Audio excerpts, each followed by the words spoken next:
ये एक P point है जिसके कोऑर्डिनेट है एक्स कॉमा वाई। हमने यहां से परपेंडिकुलर डाला अगर पी से एक्स एक्सिस पर पी क्यू और ओ और पी ज्वाइन कर दिया, तो अब बताना शुरू करना। O Q, O Q, okay. अब वेक्टर की तो बात अभी करी नहीं अपन ने, है ना। Distance O Q is equal to कितना, एक्स, और पी क्यू डिस्टेंस वाई। तो हमको पता है कोऑर्डिनेट ज्योमेट्री के हिसाब से भाई जितना इसका एक्स कोऑर्डिनेट है वो एक्स डिस्टेंस होगा, और ये जो जितना डिस्टेंस है वो आपका इसका वाई होगा। ये हमको पहले से ही पता है, ये तो नॉर्मल कोऑर्डिनेट ज्योमेट्री है। Now late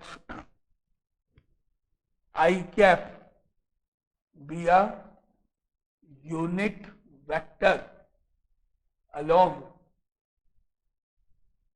OX, along x axis, along OX, इस डायरेक्शन में, O से साइड में यूनिट वेक्टर आई कैप है, एंड जे कैप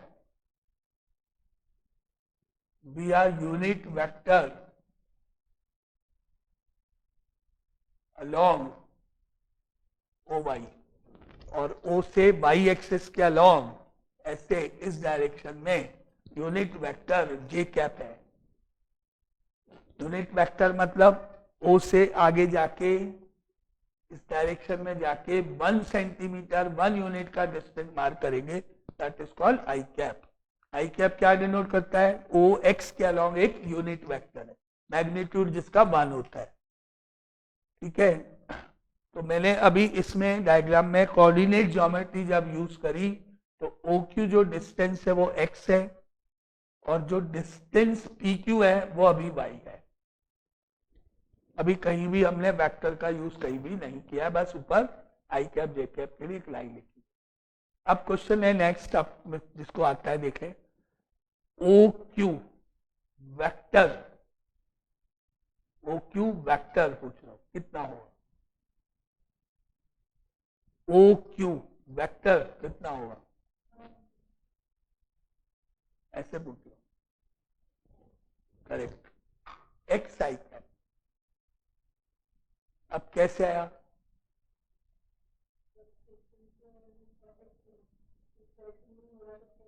भाई अगर मैं आपसे पूछूं कि भाई 1 pencil, cost of the 1 pencil is equal to ₹5, तो cost of the 10 pencil is equal to, तो सिमिलरली इस डायरेक्शन में 1 यूनिट का वेक्टर आई कैप है, तो ओ क्यू यानी कि एक्स डिस्टेंस का वेक्टर कितना होगा, एक्स आई कैप। दूसरा तरीका हमने ये पढ़ा हुआ है कि भाई ए कैप जो होता है वो ए vector upon magnitude of A होता है, ये हमने पढ़ा हुआ है, जिसमें मैंने ए कैप को आई कैप कर दिया है क्योंकि मैंने आई कैप राइट किया हुआ है।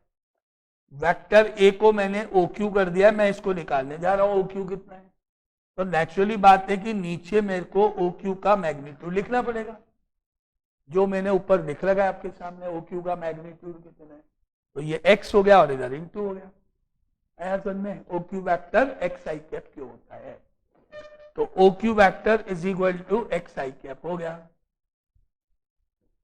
अब मुझे बताओ कि Q P vector, Q P direction O Y की तरह जाना है, पी क्यू नहीं बोलना, ओ वाई क्यू पी ऐसे जाना है डायरेक्शन। क्यूपी वेक्टर पूछ रहा हूं, QP vector y J cap, QP vector is y J cap, QP होगा पी क्यू नहीं होगा, डायरेक्शन का ध्यान रखना है। क्या होगा, वाई पी क्यू नहीं होगा, क्यूपी होगा, क्यूपी, क्योंकि ये जब दोनों पैरेलल हैं, दोनों आपस में पैरेलल है, तो दोनों के आई कैप जे कैप सेम होंगे, इसका जे कैप इसका जे कैप सेम होगा। क्या डेफिनेशन है दो वेक्टर को इक्वल होने के लिए, मैग्नीट्यूड सेम होने चाहिए, सेम होने चाहिए, और डायरेक्शन सेम होना चाहिए। तो मैं अगर इस लाइन के अलोंग 1 यूनिट के वेक्टर को जे कैप से डिनोट करूंगा, तो नेचुरली इस लाइन के अलोंग भी 1 यूनिट का वेक्टर जे कैप ही होगा, क्योंकि आपस में पैरेलल तो है ही, मैग्नीट्यूड बोल रहा हूं मैं आपके सामने। आई बात समझ में कि भाई ये इसके, हमने तो इसके अलोंग माना है जे कैप, तो हम इसके अलोंग कैसे मान लें जे कैप में, कुछ और होगा। भाई डिस्टेंस सेम है, डायरेक्शन सेम है, पैरेलल है, और मैग्नीट्यूड तो सेम है। क्लियर? आगे चले, यहां तक आया। अब आपने देखा एक ओ क्यू पी क्या बन गया, एक ट्राइंगल बन गया, तो हम लगा सकते हैं इसमें क्या rule, triangle law of addition. Triangle law of addition यानी O Q vector plus Q P vector is equal to OP vector. Now because we OQ vector plus QP vector is equal to OP vector होता है, तो therefore OP vector is equal to कितना हो गया,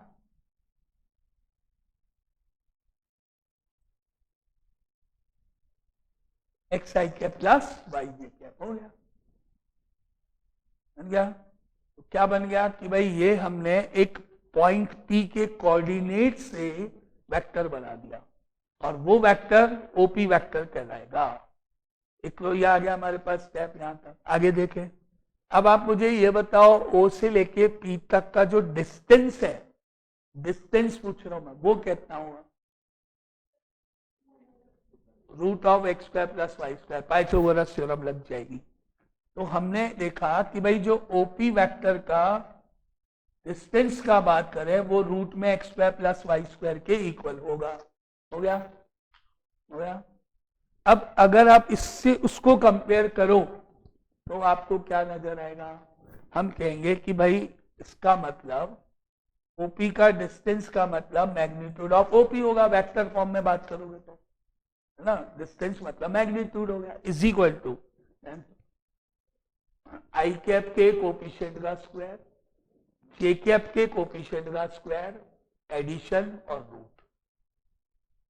वो आया, वो तो अपन ने पाइथागोरस थ्योरम से निकाल लिया, वो तो निकल गया, लेकिन हम बार बार डायग्राम थोड़ी बनाएंगे, बार बार ये परपेंडिकुलर थोड़ी डालेंगे बैठ के वहां पे एग्जाम में। तो हमको पूछा जाए मैग्नीट्यूड बताओ, तो कुछ फॉर्मूला तो बनाए, तो क्या बना लिया फॉर्मूला कि भाई जो वेक्टर है उसमें आई कैप के कोफिशिएंट का स्क्वायर, जे कैप के कोफिशिएंट का स्क्वायर ऐड करके रूट ले लो, that is equal to magnitude of that vector. जैसे फॉर एग्जाम्पल मैंने आपको कोई अभी यहाँ पे कुछ नहीं बता, मैंने आपको बोला एक वेक्टर है भाई C D vector, C D vector है, वो किसके इक्वल है, 3 आई कैप प्लस 4 जे के इक्वल है। अब मैं आपसे पूछ रहा हूँ मैग्नीट्यूड ऑफ सी डी बताओ। अब आप कहाँ डायग्राम बनाओगे, कहाँ पाइथागोरस थ्योरम लगाओगे, ऐसे, तो answer is 5।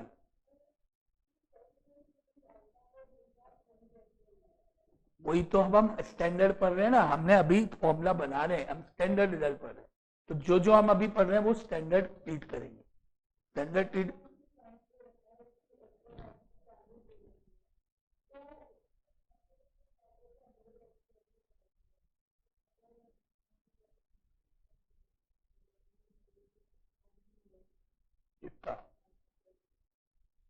I cap J cap तो हमने एज्यूम करे, तो मैंने वेक्टर एज्यूम करे हैं, एक दो वेक्टर ऐसे हैं जिनका मैग्नीट्यूड में 1 मान रहा हूं, आई कैप मतलब यूनिट वेक्टर। जैसे मैं आपसे ये पूछूं कि भाई यहां पर एक लाइन है ए बी, इसकी लेंथ 7 सेंटीमीटर है, ठीक है। अब मैंने आपको बोला यार ये ए बी जो है ना वेक्टर फॉर्म में कुछ लिखने की कोशिश करो, बताओ क्या हो सकता है। तो 7 मल्टीप्लाई बाय ए बी के along unit vector, A B के अलोंग यूनिट वेक्टर एज्यूम कर लू कुछ भी अपनी मर्जी से, चाहे वो ए बी कैप मान लू, चाहे ए कैप मान लू, चाहे आई कैप मान लू, चाहे जे कैप, चाहे जो मर्जी है मान लू, और उसको 7 से इंटू कर दो तो बन गया। यानी अगर बोलो कि भाई let A cap is a unit vector along line A B, ऐसे बोल दूं, लाइट कर दूं, लाइन लिख दूं, उसके बाद बोल दूं now therefore A B vector is equal to 7 times of A cap, तो क्या सही है ना। तो आप किसी लेंथ को वेक्टर में जब रिप्रेजेंट करोगे तो नेचुरली यूनिट वेक्टर से इंटू करोगे। यूनिट वेक्टर कौन सा होगा? जिस वेक्टर को आप एक्सप्रेस करें उसके डायरेक्शन में, उसी के डायरेक्शन में जाना चाहिए। एक्सप्रेस करना था तो OQ के डायरेक्शन में मैंने आई कैप मान लिया। मेरे को एक्सप्रेस करना था तो मैंने QP के डायरेक्शन में जे कैप मान लिया, और QP का डायरेक्शन ही मेरा वाई एक्सिस का डायरेक्शन, तो स्टैंडर्ड रहेगा। यानी अब मैं अभी जब में जाएंगे तो क्या बोलेंगे? Cap and j cap and cap unit vectors along OX OY, ऐसे करेंगे, फिर आगे के पार्ट सारे। तो अब बार बार हम लिखेंगे नहीं ये चीज, ठीक है? जैसे मैंने ये लिख दिया, बस और कुछ नहीं बोला मैंने, बस ये लिख दिया। क्या है मैंने लिखा ही नहीं क्वेश्चन में, तो आपको मालूम होना है, मालूम है, हम पढ़ चुके हैं, हमको पता है आई कैप क्या डिनोट करेगा। क्या डिनोट करेगा? OX के along unit vector. J cap क्या डिनोट करेगा? OY के अलोंग यूनिट वेक्टर। कहीं लिखा ही नहीं है क्वेश्चन में, मेंशन ही नहीं है, फिर भी हम एज्यूम करेंगे। तो ये स्टैंडर्ड ही तो अपन फॉर्मूले पढ़ रहे एक तरह से, ठीक है? तो फाइनली आ गए वापस, अपन ने OP वेक्टर बना लिया। पाइथागोरस थ्योरम से जाए तो वो आंसर आ रहा है, लेकिन उसको वेक्टर की फॉर्म में बात करूं तो क्या रूल? आई कैप के कोफिशिएंट का स्क्वायर प्लस जे कैप के कोफिशिएंट, जो मैं यहाँ पे डायरेक्टली लगा रहा हूं, तो आंसर मेरे को मालूम है पाई होगा। मैग्नीट्यूड इसका कितना होगा? पाई होगा, ऐसे, ठीक है? तो यहाँ पे मैं इसको लिख सकते हैं OP वेक्टर का magnitude is equal to x square plus Y square का रूट होता है। दो चीजें क्लियर? दो चीजें क्लियर? अब तीसरा पार्ट आते हैं। अब हमने ये जो वैल्यूज अभी यहाँ पे लिखी, इनमें हमने सिर्फ ये पॉइंट हमको मालूम थे, कोऑर्डिनेट हमको मालूम थे, बस एक्स वाई मालूम थे और कुछ नहीं। अपने वेक्टर को इस फॉर्म में लिख दिया, इस फॉर्म में लिख दिया OP वेक्टर को। इसमें जो आपका एक्स और वाई नंबर्स हैं, जो यहाँ डिस्टेंसेस हैं नंबर्स, इनको बोलते हैं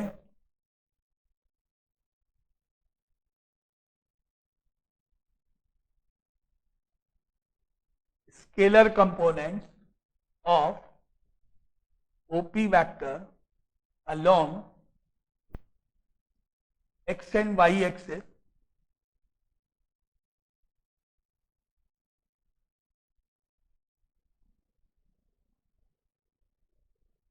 x और y, यानी आई कैप का जो कोफिशिएंट है, नंबर है, न्यूमेरिकल है, वो पार्ट स्केलर कंपोनेंट कहलाएगा। इसी तरह जो y है वो भी स्केलर कंपोनेंट कहलाएगा। x एक्स एक्सिस के अलोंग कहलाएगा, वाई वाई एक्सिस के अलोंग। तो एक और रिजल्ट हमारे पास समझ में आया कि भाई अगर हमको ये पॉइंट्स दे रखा है तो हम वेक्टर भी बना सकते हैं, उसका मैग्नीट्यूड भी निकाल सकते हैं, उसका स्केलर कंपोनेंट्स भी लिख सकते हैं। और अब आता है एक और point, that is vector components. Numbers लिख दोगे तो स्केलर कंपोनेंट है। Now x I cap and y J cap are called vector components of OP vector along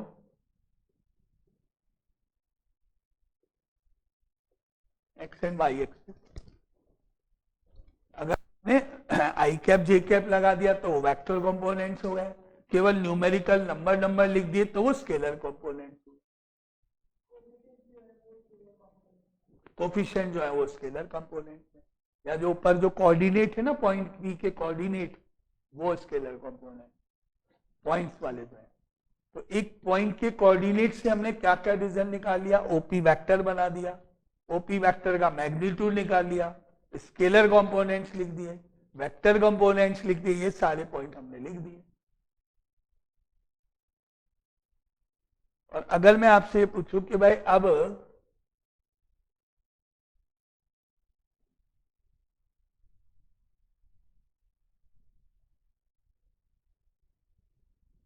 position vector of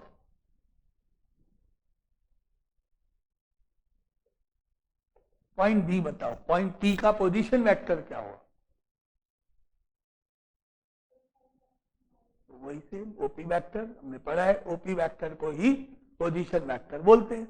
origin से पी को ज्वाइन करना। तो हम जब पोजीशन वेक्टर पूछ रहे हैं तब भी हमारा आंसर एक्स आई कैप प्लस वाई जे कैप है, यानी जो ओपी वेक्टर है वही। तो ये सारी इंफॉर्मेशन हमने सिर्फ इन 2 डिजिट से बनाई है, सिर्फ 2 डिजिट से। एक्स कॉमा वाई जो कोऑर्डिनेट दे रखे हैं उनसे हमने इतनी सारी इंफॉर्मेशन, आई कैप जे कैप इसके आगे लगा के ओपी वेक्टर, दूसरा इनका स्क्वायर करके ऐड करके रूट लेने पर उसका मैग्नीट्यूड, तीसरा नंबर्स लिख के स्केलर कंपोनेंट्स, नंबर के साथ आई कैप जे कैप लगा के वेक्टर कंपोनेंट्स, और जितना आपने ओपी वेक्टर लिखा वही हमारे इसका आंसर भी है। तो केवल 2 कोऑर्डिनेट से मैं कहां तक पहुंचा, ओपी वेक्टर, दूसरा of OP vector, components, position vector of point P. सिर्फ कोऑर्डिनेट की हेल्प से मैं 5 आंसर लिख रहा हूं, जैसा पूछा जाए तुरंत, कुछ भी कैलकुलेशन है, कुछ भी नहीं करना। फिर जब हम आगे पढ़ेंगे तब हम इस करेंगे, केवल कोऑर्डिनेट से हम और भी बहुत कुछ लिख सकते हैं, वो बात की बात है। वाह, तो ये हमने अभी कंपोनेंट्स अगर हमसे दिए हुए हैं एक्स और वाई एक्सिस के अलाउंग, मतलब 2 डायमेंशन में, तो ये स्टेप होता है। Now similarly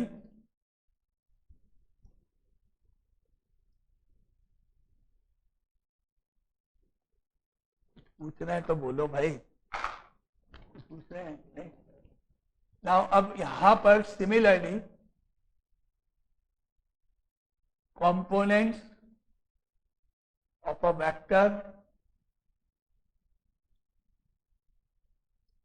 of a vector in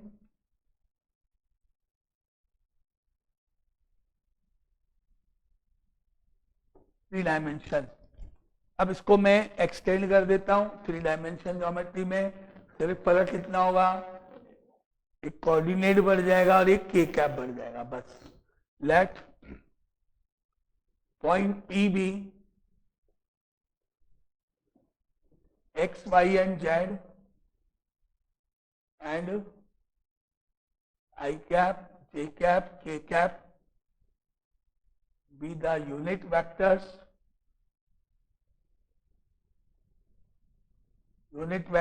along OX, OY, OZ.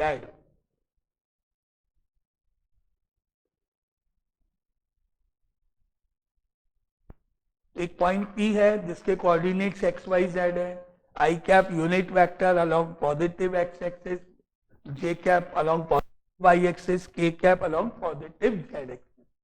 तो मेरे को लिखने 5 आंसर डायरेक्टली, डायग्राम वगैरह नहीं बनाना, कुछ नहीं करना। पहला आंसर हो रहा है मेरा OP vector is equal to x I cap plus Y J cap plus Z के कैप। दूसरा आंसर हो रहा है मेरे पास ओपी वेक्टर का मैग्नीट्यूड या distance X square plus Y square plus Z square root में। तीसरा आंसर हो रहा है मेरे पास scalar components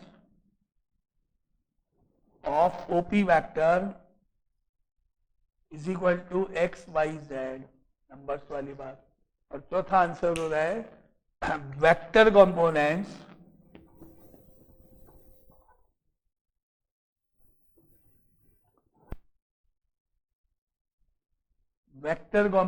of OP vector is equal to x I cap y J cap z के cap.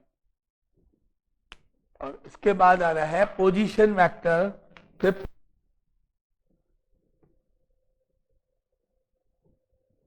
Position vector of vector is equal to x I cap plus Y J cap plus Z के cap, क्योंकि OP vector को ही position vector बोला जाता है। तो सिर्फ पॉइंट पी के कोऑर्डिनेट्स की हेल्प से हम ये 5 आंसर्स लिख सकते हैं। Now clear? आगे चलें। ये सब क्लियर, कैसे क्या मतलब है, क्या लिखना है क्या नहीं करना है। कंपोनेंट्स हो गया, कंपोनेंट्स से क्या मतलब होता है?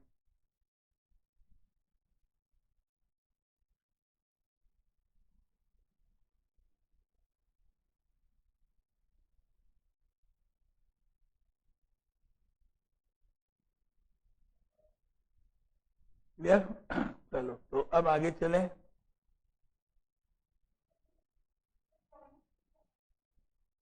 हाँ, पॉइंट पी लिखना भाई।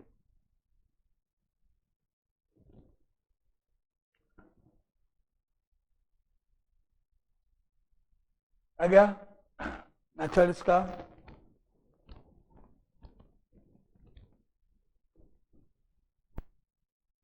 छोटे छोटे एक एक नंबर के, एक एक लाइन के, एक एक सेकंड के कुछ क्वेश्चन है इस कंपोनेंट पे, तो बहुत आसान है, बहुत इजी है। जैसे first,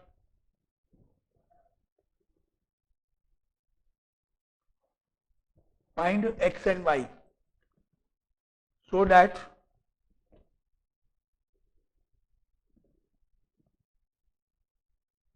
the vectors 2i cap plus 3j cap, 2i cap plus 3j cap and xi cap plus yj cap are equal to answer equal to 2, y equal to 3। मतलब जब दो वेक्टर्स इक्वल होते हैं तो उनके components भी equal होते हैं। ये इसका लॉजिक हुआ, या जो बोलने का मेरा काम था वो ये था। If two vectors are equal then their components are also equal. तो x का x के साथ कंपेयर कर लो, मतलब आई कैप का आई कैप से कंपेयर कर लो, जे कैप का जे कैप से कर लो। ठीक है, अब नेक्स्ट इज सेकंड है ओ बी द ओरिजिन।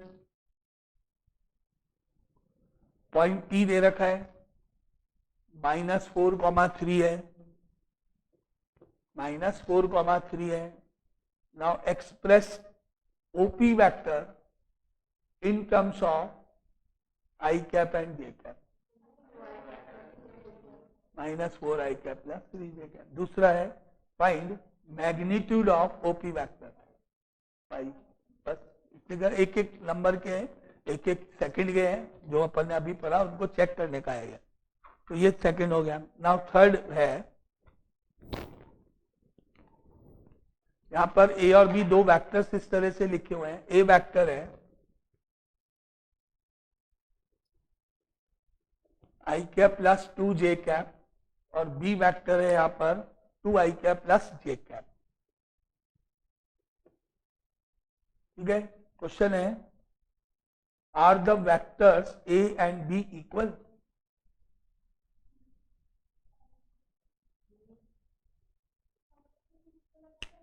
कल तो तुमने बोला हमें वो डर लग रहा था आपके देखने से, अब नहीं लग रहा।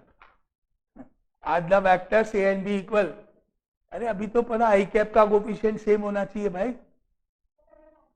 तो डायरेक्शन वेक्टर इक्वल होने के लिए क्या जरूरी है?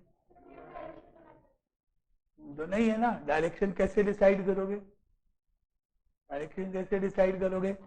1 और 2 मार्क करोगे, ठीक है, ओ से उसको ज्वाइन करोगे ओरिजिन से, फिर 2 और 1 ज्वाइन करोगे, लिख मार्क करोगे, ओरिजिन से ज्वाइन करोगे, दिख जाएगा डायरेक्शन सेम का है। और दूसरी बात, अभी अपन ने पहले क्वेश्चन में क्या किया कि भाई अगर दो वेक्टर्स इक्वल है तो उनके कंपोनेंट्स इक्वल होने चाहिए। मैंने पहला कराया ही क्यों? आपको ये बताने के लिए तो कराया कि two vectors are equal then their corresponding components are equal. तो हम बोलेंगे भाई A is not equal to B है। रीजन कोई पूछे तो क्या लिखेंगे? Because their corresponding components are not equal. Components किसको बोलते हैं? बस एक लाइन लिखनी है और कुछ नहीं करना है, कैलकुलेशन कुछ नहीं है, कुछ नहीं है, बस आपको यह लिखना है A vector is not equal to B vector because their corresponding components are not equal। खत्म बात है। अब इसी पे क्वेश्चन ऐसा है, मान लो अब आपको पूछा जाए give an example of two vectors, give an example of two vectors A and B, where A vector is not equal to B vector but magnitude of A vector is equal to magnitude of B vector। तो आप coefficient interchange कर लेना। जैसे आपने लिख दिया A vector is equal to 4i cap plus 5j cap, अब आप कर देना B vector is equal to 4i cap minus 5j cap कर लेना। क्या होगा, कंपोनेंट्स तो इक्वल नहीं हुए ना, लेकिन मैग्नीट्यूड तो सेम ही रहेगा, 4 का स्क्वायर 5 का स्क्वायर, 4 का स्क्वायर माइनस 5 का, या फिर 4 और 5 इंटरचेंज कर लेना। ये तो है, इसी से बना रहा हूँ क्वेश्चन में, तो ऐसा भी पूछ सकते हैं आपसे, है क्या? तो ये सिंपल सा है, not equal, corresponding components are not equal. और इसका दूसरा तरीका, दो वेक्टर बताओ जिनका मैग्नीट्यूड सेम है लेकिन इक्वल नहीं है वो, तो ये इस तरह से हुआ। चले आगे नेक्स्ट क्वेश्चन पे। नाउ ये बोल रहा है if the position vector A of a point, यहां पर एक बोल रहा है इफ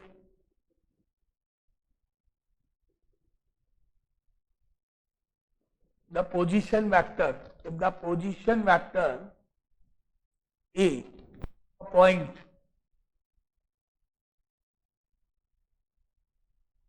of a point, मतलब 12, n of a point 12, n, ये पॉइंट है, उसका कोऑर्डिनेट है 12, n। Now is such that magnitude of A is equal to 13 है, magnitude of A is equal to 13 है, find the value of L।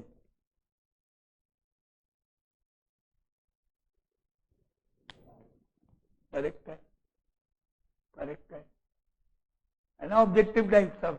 169 minus 144 कितना बचा, 25 root ले लिया है, क्योंकि हमको पता है 144 plus n square is equal to root में इज इक्वल टू 13 होता है, ये हमने पढ़ा हुआ है। तो रूट हटाएंगे तो हमारा 169 हो जाएगा, आंसर मिल जाएगा। तो ये हो गया ऑब्जेक्टिव क्वेश्चन एक तरह से। नेक्स्ट, नहीं, magnitude is always positive, magnitude मतलब डिस्टेंस, है ना। तो आपको जो यहाँ पर जो मैग्नीट्यूड 13 दे रखा है वो पॉजिटिव है, स्क्वायर रूट जब अपन लेंगे तो n की वैल्यू प्लस माइनस दोनों हो जाएगी, कोऑर्डिनेट है ना, दोनों हो जाएगी। n की वैल्यू प्लस माइनस 5 होगी, है ना, कोऑर्डिनेट है, दोनों हो सकती है। नाउ इसके बाद है एक पॉइंट A है जिसके कोऑर्डिनेट 0 1 है, एक पॉइंट B है जिसके कोऑर्डिनेट 1 0 है, एक पॉइंट C है जिसके कोऑर्डिनेट 1 2 है, एक पॉइंट D है इसके कोऑर्डिनेट 2 and 1 है। Now prove that AB vector is equal to CD vector, AB vector is equal to CD vector. अब ये कैसे निकालें,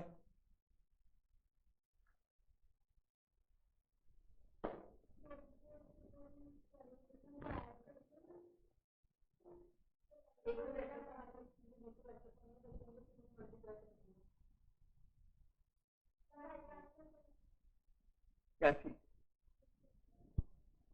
AB वेक्टर कैसे,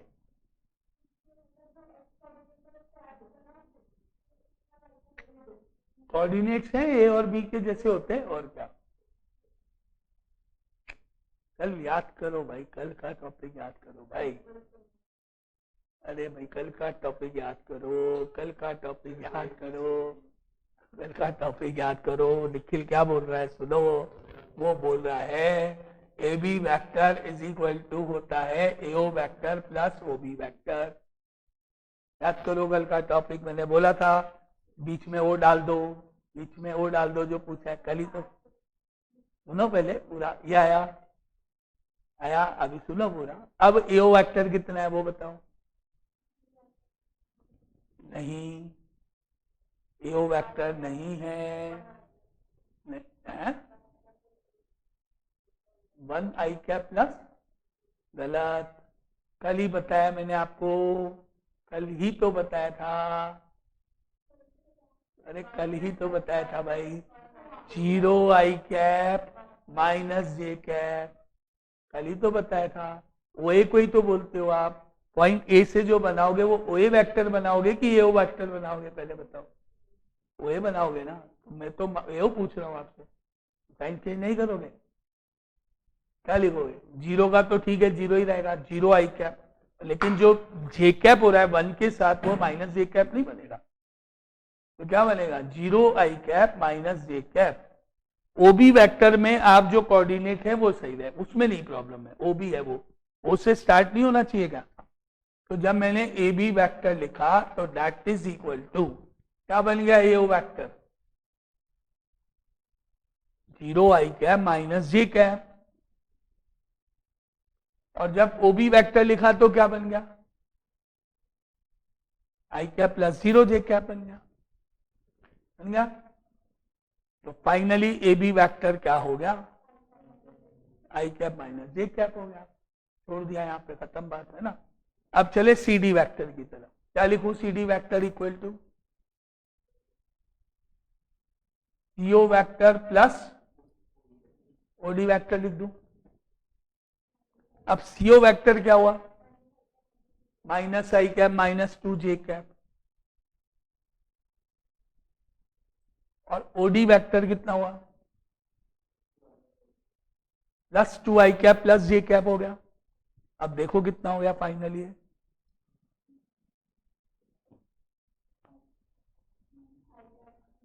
आई कैप माइनस जे कैप हो गया। अब चेक करो क्या हम कह सकते हैं ए बी वैक्टर और सी डी वैक्टर इक्वल, बस लिख दो नीचे पे therefore A B vector equal to C D vector. जब भी अपन वेक्टर बनाते तो बीच में ओ डालते ना, ओरिजिन से ही तो स्टार्ट करेंगे। आ गया।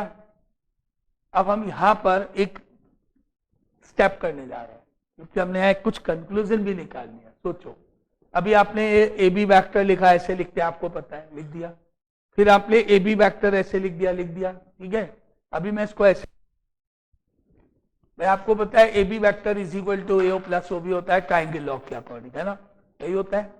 अब इसको ऐसे, now A B vector is equal to minus of O A vector plus O B vector, तो है ए को तो माइनस ओ ए लिखेंगे ना। फिर हम इसको ऐसे लिख दें कि A B vector is equal to O B vector minus O A vector होता है, लिख दें, ओ बी पहले लिख दिया और क्या। और फिर हम इसको ऐसे लिख दें A B vector is equal to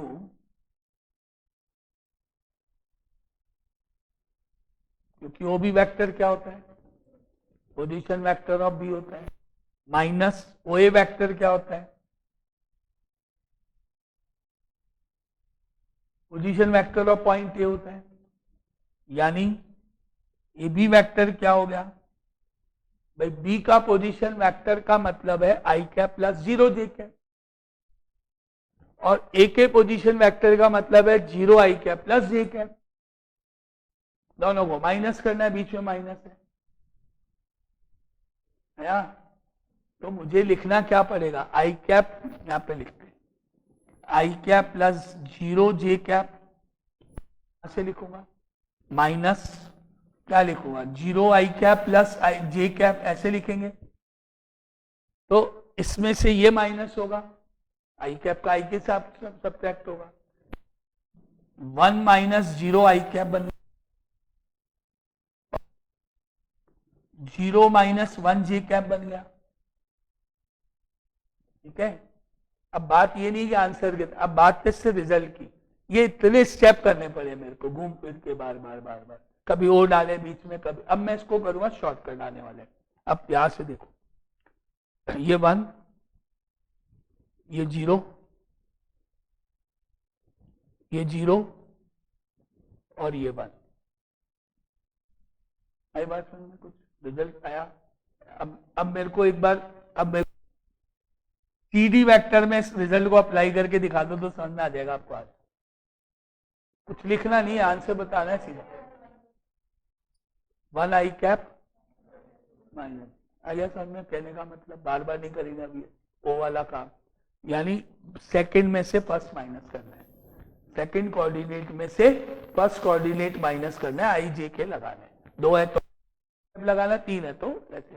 तो अब मैं यहाँ पे ऐसे लिख लो आप शॉर्ट में, लेट ए पॉइंट है x1 y1 z1, B point है x2 y2 z2, ये आपके पास 2 पॉइंट्स हैं, तो उस केस में हम बोलेंगे ए बी वैक्टर को हम डायरेक्ट लिखेंगे, बार बार स्टेप नहीं करेंगे। क्या लिखूं?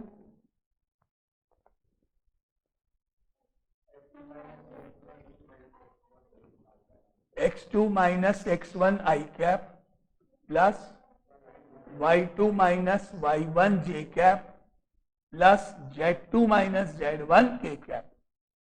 अब हम डायरेक्ट लिखेंगे तो इसको लिख लो, स्पेलिंग चाहो तो ऐसे लिख लो।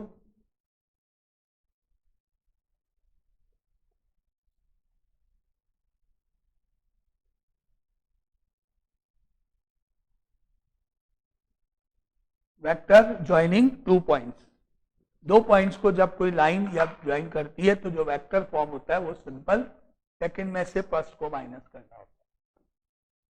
Position vector of B minus position vector of A होता है, कोऑर्डिनेट की फॉर्म में ये होता है। ठीक है, तो अब आगे जो अभी अपन ने क्वेश्चन किया ना ए बी और सी डी को इक्वल प्रूफ करना, इसमें मैंने बीच में ओ डाल के कराया अभी आपको, अब आगे नहीं करेंगे ओ डाल के। अब हम सीधा ए बी वैक्टर और सीधा सी डी वैक्टर लिखना पड़ता है हमको। तो तुम जो ऐड बोल रहे हो उसमें थोड़ा चेंज हो गया है ना, ऐड की जगह सबट्रैक्ट, सेकंड में से फर्स्ट, ऐसे जाएगा। चले आगे 6 पे, ये हो गया 5th नंबर पूरा। 6 क्या कहता है? Find the coordinates of the tip of the position vector, coordinates of the tip of the position vector. समझ में आ गया क्या बोला मैंने? कोऑर्डिनेट्स ऑफ द, कोऑर्डिनेट बताओ tip of the position vector which is equivalent to AB, which is equivalent to AB vector, where the coordinates of A and B are, A and B are 3, 1 and 5, 0 respectively.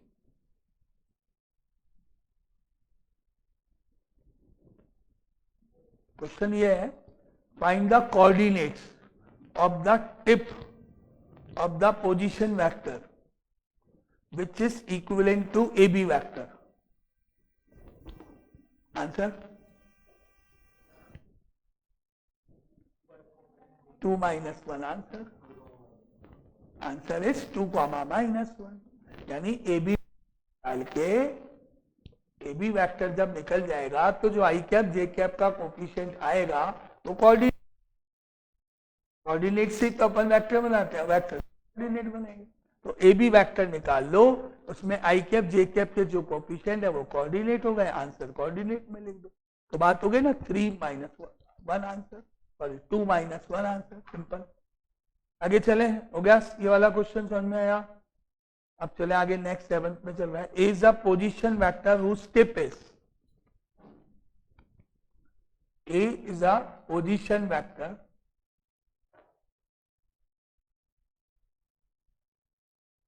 whose tip is मतलब उसके coordinate 1, -3 है, 1, -3 है, whose tip is 1, -3. Find the coordinates of the point.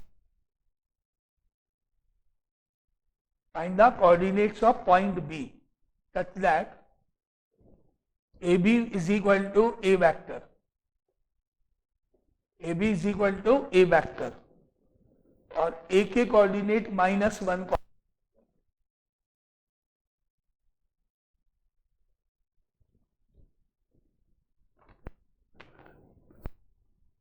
B के coordinate निकाले हैं और A vector जो है वो AB वेक्टर है और जो आपका पॉइंट A है वो आपको पता है B निकालना है। सही है।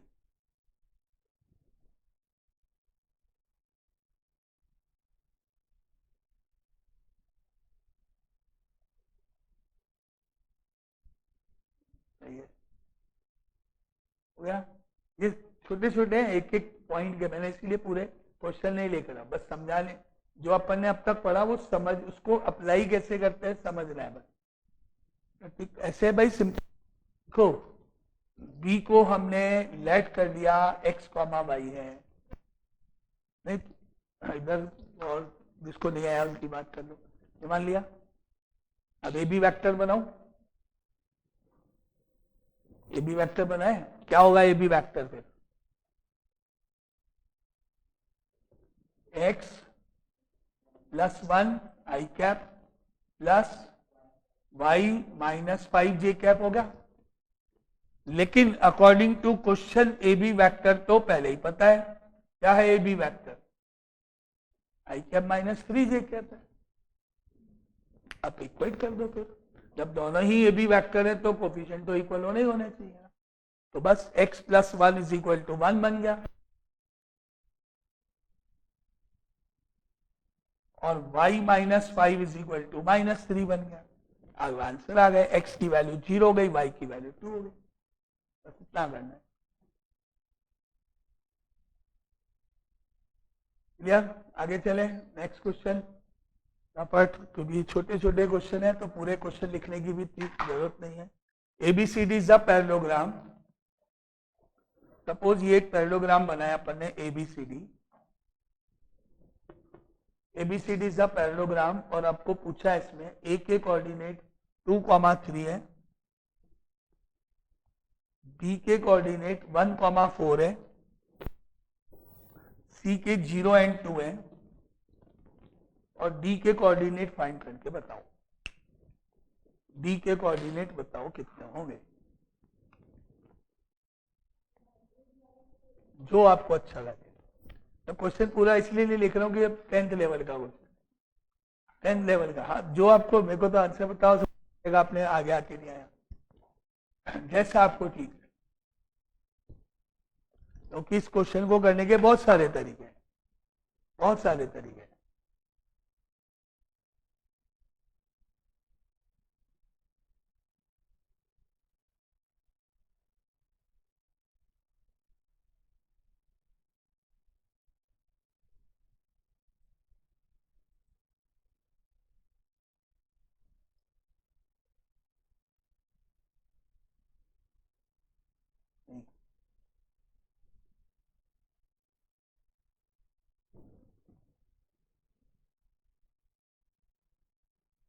लेकिन इसमें एक हो सकता है उसका सही और निखिल का आंसर मुझे नहीं पता। यहाँ पे -2 कर लेना, 0 -2 कर लेना, तो थोड़ा सा चेंज हो जाएगा।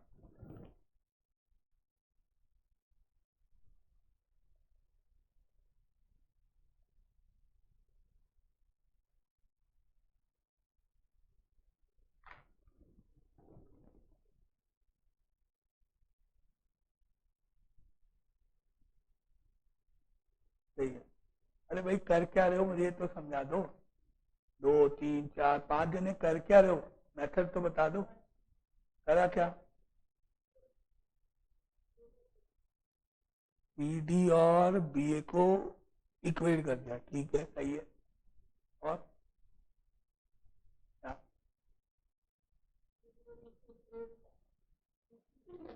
कुछ भी मत,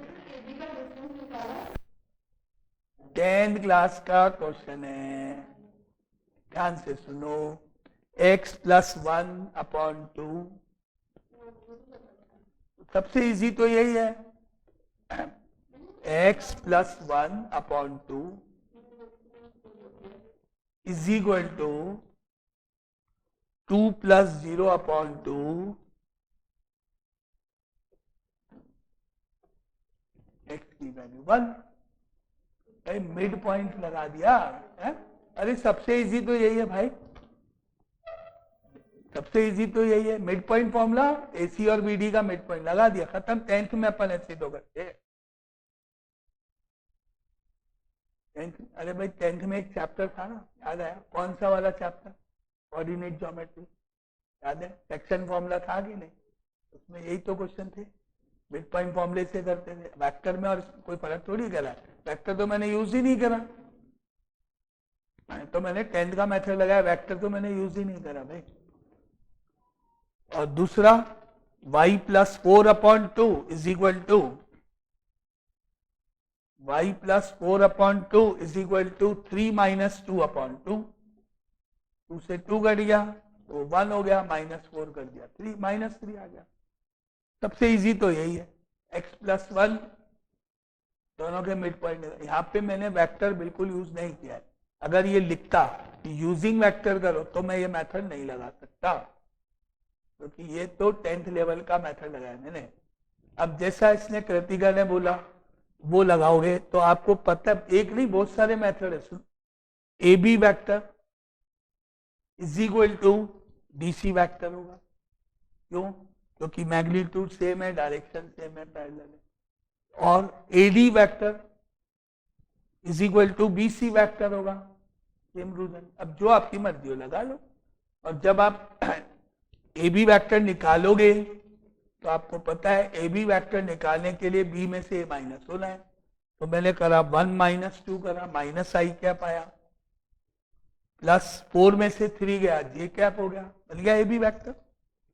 अब है किसके इक्वल? डायरेक्शन ध्यान रखना, यूं जा रहे तो यूं जाएंगे, तो डीसी वैक्टर लिखना पड़ेगा।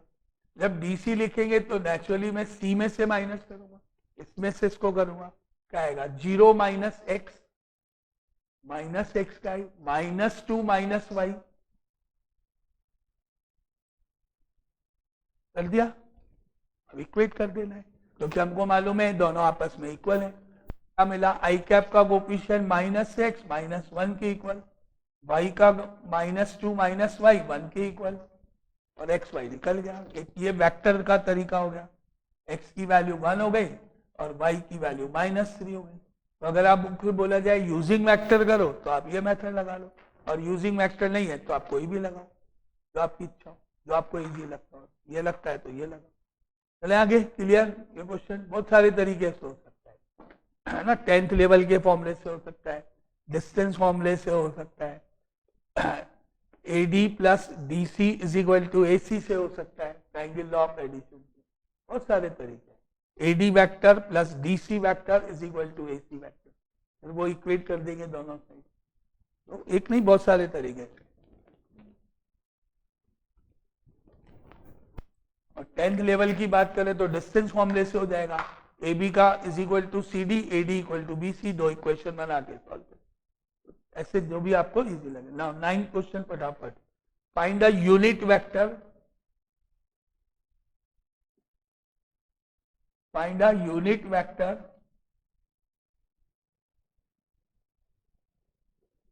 parallel to -3 I cap plus 4 j cap।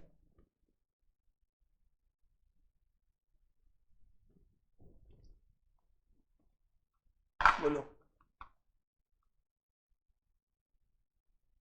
-3/5 I cap plus 4/5 j cap answer.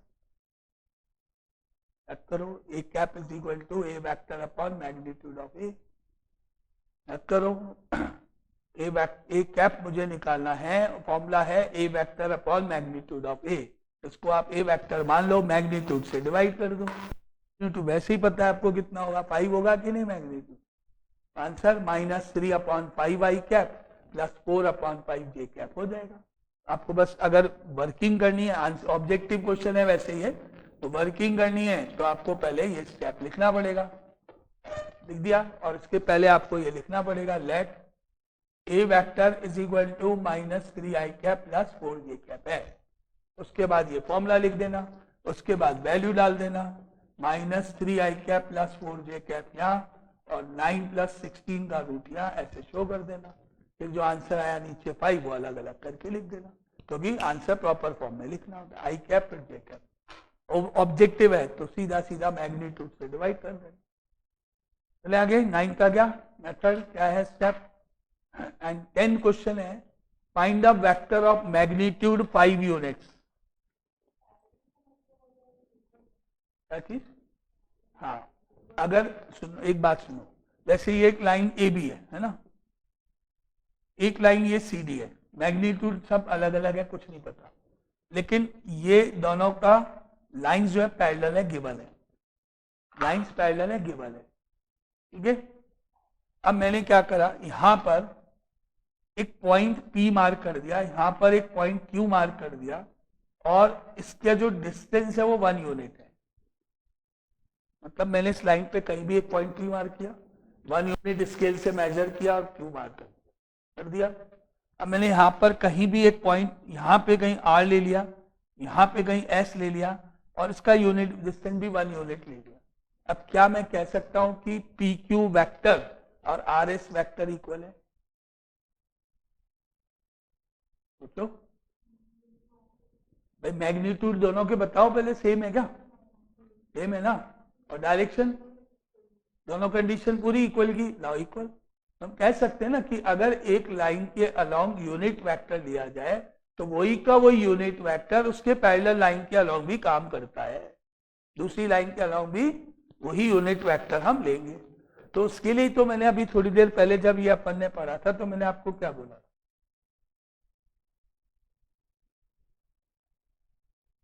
मैंने बोला इसके अलोंग जे कैप है, तो इसके अलोंग जे कैप है, तो मैंने कहा क्यूपी के अलोंग भी जे कैप ही काम करेगा। इसी कॉन्सेप्ट पे तो बोला भाई ये दोनों पैरेलल हैं तो यूनिट वेक्टर तो सेम। यूनिट वेक्टर मतलब मैग्नीट्यूड तो हमने ऑलरेडी सेम बता ही दिया है, और पैरेलल मतलब डायरेक्शन भी सेम बता दे, तो बचा ही क्या क्वेश्चन में?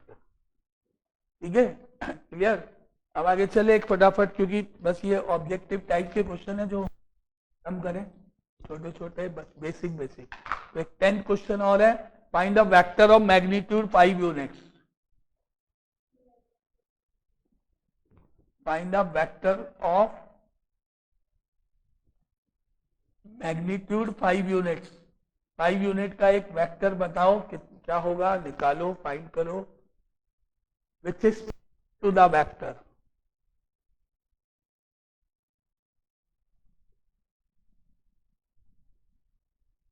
To I cap minus J cap, which is parallel to 2 I cap minus j cap.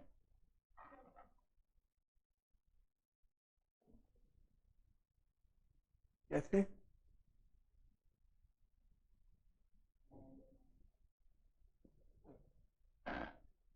जल्दी, और कोई? क्या क्या वापस बोलो? 3 I cap minus 4 j cap, नहीं, गलत।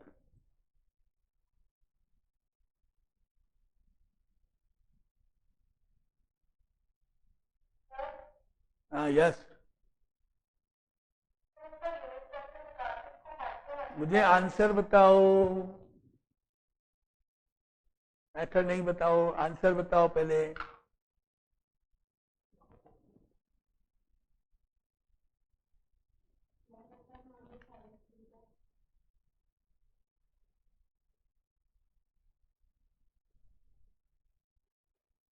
क्या आंसर? पहले यूनिट वेक्टर निकालेंगे जैसा उसने बोला है शिवा ने, फिर उसको 5 से इंटू कर देंगे तो 5 यूनिट का वेक्टर बन गया। बोलो, आया? नहीं आया? अच्छा ठीक है। ये एक लाइन है ए बी, इस लाइन के along 2 i cap minus J cap एक वेक्टर है।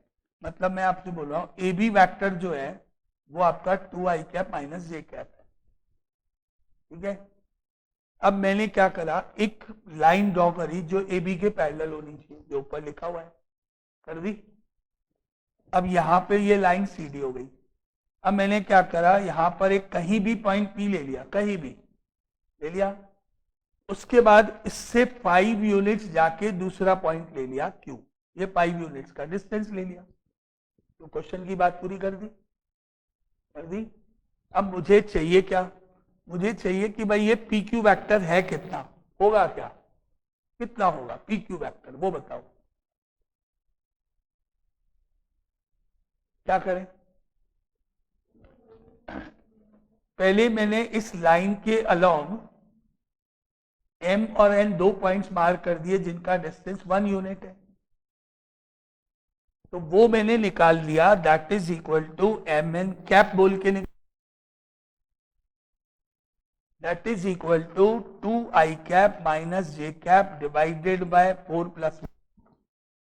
That is equal to 2 by root 5 I cap minus 1 by root 5 j cap। बन गया, बन गया। अब मैंने क्या करा, मैंने इस लाइन के अलोंग कहीं भी टी आर, आर तो नहीं लिया ना पहले, ये ले लिया, इसका डिस्टेंस 1 यूनिट है, ले लिया। अब मैंने बोला कि भाई टी आर जो वेक्टर है वो इक्वल हो गया 2/√5 i cap minus 1/√5 j cap के इक्वल हो गया।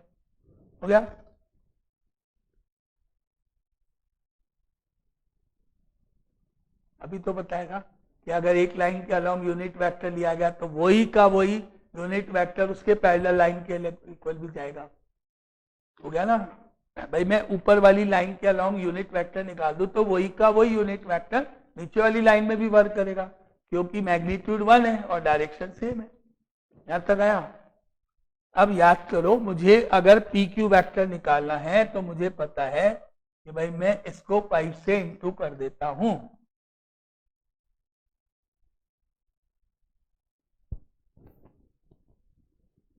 आया। और अब बेसिक्स थोड़ा सा सोचो, जो अभी हमने डायग्राम बनाया था ना, वो एक्सिस वाला कंपोनेंट, मैंने आपसे एक क्वेश्चन पूछा था ओ क्यू कितना है, डिस्टेंस ओ क्यू, तो आपने बोला एक्स है। फिर मैंने लाइन लिखी कि let I cap be a unit vector along X axis. फिर मैंने आपसे पूछा ओ क्यू वेक्टर कितना है, तो क्या किया आपने, यानी कि जो मैग्नीट्यूड है उससे उसके अलोंग यूनिट वेक्टर को इंटू कर दिया। अब मैं वही तो आपसे पूछ रहा हूं कि पी क्यू वेक्टर, ये जो वेक्टर बनाना है उसका मैग्नीट्यूड 5 यूनिट का बनाना है। हाँ भाई, मुझे एक्स एक्स के एक्सिस के अलोंग आर्टिकल में ओ क्यू वेक्टर चाहिए, तो मैं एक्स एक्सिस के अलोंग यूनिट वेक्टर निकालूंगा, फिर एक्स से इंटू कर दिया तो एक्स आई क्या बन गया था। तो अब समझ में आ जाएगा। अब ये नहीं करना है बार बार ये डायग्राम और ये सब कुछ नहीं, रूल समझ लो क्या कि भाई जो जिस वेक्टर के अलोंग पैरेलल बोला है, जो भी आपको वेक्टर दे रखा है उसका पहले आप यूनिट वेक्टर निकाल लो और उसके बाद जितनी लेंथ का वेक्टर बनाना है उससे इंटू कर दो। मैग्नीट्यूड से डिवाइड कर दो बस। अरे दोनों सेम होंगे भाई, यूनिट वेक्टर दोनों के सेम होंगे। जो देखो यूनिट वेक्टर लाइन वर्ड पकड़ो, यूनिट वेक्टर, यूनिट मतलब मैग्नीट्यूड 1 होना है। अब वो मैग्नीट्यूड 1 से कहीं कैसे भी हो, तो ऐसे समझ लो, इसने अपनी कॉपी में एक लाइन बनाई 1 सेंटीमीटर की, तुमने बनाई, सबके डिस्टेंस तो सेम ही है, मेजर करूंगा तो सबने 1 यूनिट बनाया, ठीक है। अब मैंने बोला कि भाई सब जो लाइन बनाओगे वो एक दूसरे पैरेलल होनी चाहिए, यानी अब आपको मैंने बोला कि आप मुझे अलग अलग 5 लाइंस बना दो, 3 लाइन बना दो जिनका डिस्टेंस 1 यूनिट होना चाहिए, तो आपने एक लाइन बना दी ए बी, 1 यूनिट हो गया। फिर आपने एक और लाइन बना दी सी डी, 1 यूनिट हो गया, और आपस में पैरेलल भी है। हो गया ना, A B vector is equal to C D vector. इसको एक्सप्लेन क्यों करूं ज्यादा, दोनों बात अपने आप पूरी हो रही है। जब मैं बोल रहा हूँ 1 यूनिट की लाइन बनाओ तो मैग्नीट्यूड तो अपने आप इक्वल हो गया, मैं बोल रहा हूँ पैरेलल बनाओ तो डायरेक्शन भी अपने आप इक्वल हो गया, तो बात ही खत्म। क्लियर। एक लाइन के अलोंग जो यूनिट वेक्टर होगा वही का वही उसके पैरेलल लाइन के अलोंग भी होगा हमेशा। तो मुझे अगर किसी दूसरी लाइन के अलोंग यूनिट वेक्टर निकालना है, गिवन वेक्टर के पैरेलल लाइन के अलोंग यूनिट वेक्टर निकालना है, गिवन लाइन के पैरेलल, तो मैं इसी लाइन के अलोंग यूनिट वेक्टर निकाल दूं तो वही का वही मेरी दूसरी लाइन के अलोंग भी यूनिट वेक्टर हो गया। तो इनडायरेक्टली क्वेश्चन हो गया कि आप ए कैप निकालो या इसके अलोंग यूनिट वेक्टर निकालो, जिस लाइन की बात कर रहे हो आप। क्लियर है। और फिर अगर मैं बोलूं कि पर्टिकुलर लेंथ का बनाओ तो जितनी लेंथ का बोला उससे मल्टीप्लाई कर देते हैं। अब तो नहीं ध्यान रहेगा, यूनिट वेक्टर पूछा तो क्या करोगे, सिंपली मैग्नीट्यूड से डिवाइड कर दो, बात खत्म हो गई। और अगर पर्टिकुलर लेंथ का पूछा है तो उतने मैग्नीट्यूड से इंटू कर दो यूनिट वेक्टर निकालने के बाद। क्लियर। अब खत्म करूं, आज का हो गया पार्ट खत्म, टाइम भी हो गया, और ये 10th क्वेश्चन हो गया, क्योंकि एक एक लाइन के है। तो इस क्वेश्चन में आपको जो दे रखा है ना 2i cap minus j cap, इसके मैग्नीट्यूड से डिवाइड करना है और इंटू 5 करना है। तो इसीलिए ये मैंने एक लाइन में बोल दिया था, बाद में वो वाला, बाद में उसकी कैलकुलेशन में √5 आ जाएगा बाहर, तो वो आंसर हो जाएगा √5, बाकी 2i कैप माइनस। कंप्लीट करें आज का यहाँ का ये पार्ट वेक्टर का। चलो तब कल फिर आगे देखो।